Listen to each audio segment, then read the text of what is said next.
ሰበር ዜና ቀን አቆጣጠርን እንጂ ሴቶችን መቀየር ያልሰለቸው የሀበሻው ሮሚዮ አበጋዝ ከሩታና ከሄርሜላ በኋላ ወደ መጀመሪያዋ ፍቅር ተመልሶ ሲማግጥ ተይዟል። ሰላም ጤና ይስጥልኝ። ያላትን ዜና እንደሚከተለው እናቀርባለን። ዜናውን የማቀርብላችሁ ኤማንዳ ገበየሁ ነኝ።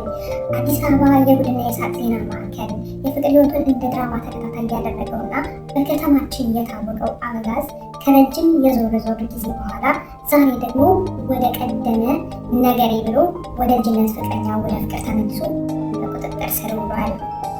የዜና ማዕከላችን እንደደረሰው ዘገባ ከሆነ የአበጋዝ የፍቅር ታሪክ ሂደት እንደሚከተለው ነው። የመጀመሪያው ምዕራፍ ወይም ፍቅር የልጅነት አፍቃሪ የሆነችውን ፍቅር አንቺ የህይወቴ መነሻና መዳረሻ ነሽ ብሎ ሲሞላት ቆየ። ሁለተኛው ምዕራፍ ወይም ሩታ አዲስ ነገር ያማረው አብርሃም ፍቅርን ትቶ ሩታን አገባ፣ ልጅን ወለደ። ነገር ግን የልጅ አባት መሆኑን እንኳን ተረጋ እንዲል አላደረገውም። ሶስተኛ ምዕራፍ ወይም ሄርሜላ የልጁን እናት ሩታን ትቶ አዲስ ነፋስ ያስፈልገኛል በሚል ወደ ሄርሜላ ኮበለለ። በፍቅር ዓለም ውስጥ እንደ ስልክ ካርድ ባላንስ አልቆብኝ ነው በሚል ምክንያት በየቀኑ አዲስ ሴትን የሚቀያየረውና የሴት ድሮን ተብሎ የተሰየመው አብርሃም ከሄርሜላ ጋር ጥቂት ወራትን ካሳለፈ በኋላ ወደ ቀደመው ህገወጥ ስራዬ ልመለስ ብሎ ወደ ልጅነት ፍቅሩ ተመልሷል። የዓይን እማኞቹ እንደገለጹት አብርሃም ትናንት ማታ ያለሷ ህይወቴ ባዶ ናት፣ የሳምሰንግ ባትሪ ነው የምትመስለው ሲል የነገረንን ሄርሜላን ዛሬ ደግሞ የፊት ቅርጿ ከዋይፋይ ሲግናል ጋር አልተገናኘም በሚል አስቂኝ ምክንያት ቀይሮታል። የአብርሃም ጎረቤቶችና የቅርብ ወዳጆቹ ለዘጋቢያችን እንደተናገሩት አብርሃም ማለት የፍቅር ታክሲ ነው፣ ተሳፋሪ ይይዛል፣ ያወርዳል።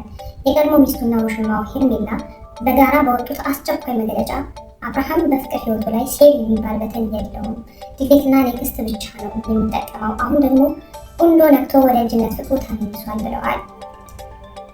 የአብርሃም የቅርብ ጓደኞቹ በሰጡት ምስክርነት የአብርሃምን የሴት ጓደኞች ስም በወረቀት ላይ መመዝገብ ከባድ ነው፣ ደብተር ይጨርሳል ብለዋል። ለሱ ፍቅር ማለት እንደ ልብስ መቀየር ነው፣ ሰኞ በቀይ ማክሰኞ በነጭ ረቡዕ ደግሞ በአዲስ ሴት ይታያል ብለዋል። በስልኩ ውስጥ ማይላንድ ተብሎ የተመዘገቡ ቁጥሮች ከ100 በላይ በመሆናቸው ስልኩ ራሱ ግራ ተጋብቶ ሚሞሪ ሊሞላ ነው ሲሉ አጋልጠውታል። በአሁኑ ሰዓት አበጋዝ ከልጅነት ፍቅሩ ጋር ተያይዞ እኔ እኮ የሄድኩት የልጅነት ትዝታዬን ለማደስ ነው የሚል ሰበብ እየደረደረ ይገኛል። የዜናው ምንጮች እንደጠቆሙት ከሆነ ግን አብርሃም ነገ ደግሞ ወደ ሩታ ወይም ወደ ሄርሜላ የመመለስ ወይም አዲስ ምዕራፍ 4 የመክፈት እድሉ 99% ነው ሲሉ ገልጸዋል። የቀኑ ማሳሰቢያ በአብርሃም የቀረበ የፍቅር ጥያቄ የደረሳችሁ ሴቶች እባካችሁን ለመመዝገብ አትቸኩሉ፣ ጊዜያዊ ፓስፖርት ብቻ ይዛችሁ ቅረቡ ብለዋል። ከዜናዎቹ ጋር ኤማንዳ ገበየሁ አብሬያችሁ ነበር። ጤና ይስጥልኝ። ኑሮሽ እንደሌለው ላይምሰል መታየቱ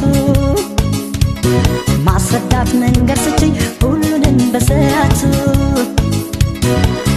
ፍቅር ሲያሰኘኝ ትዝ ሲለኝ ስሜቱ ቆይ ለምን አስፈለገ ማስመሰል መዋሸቱ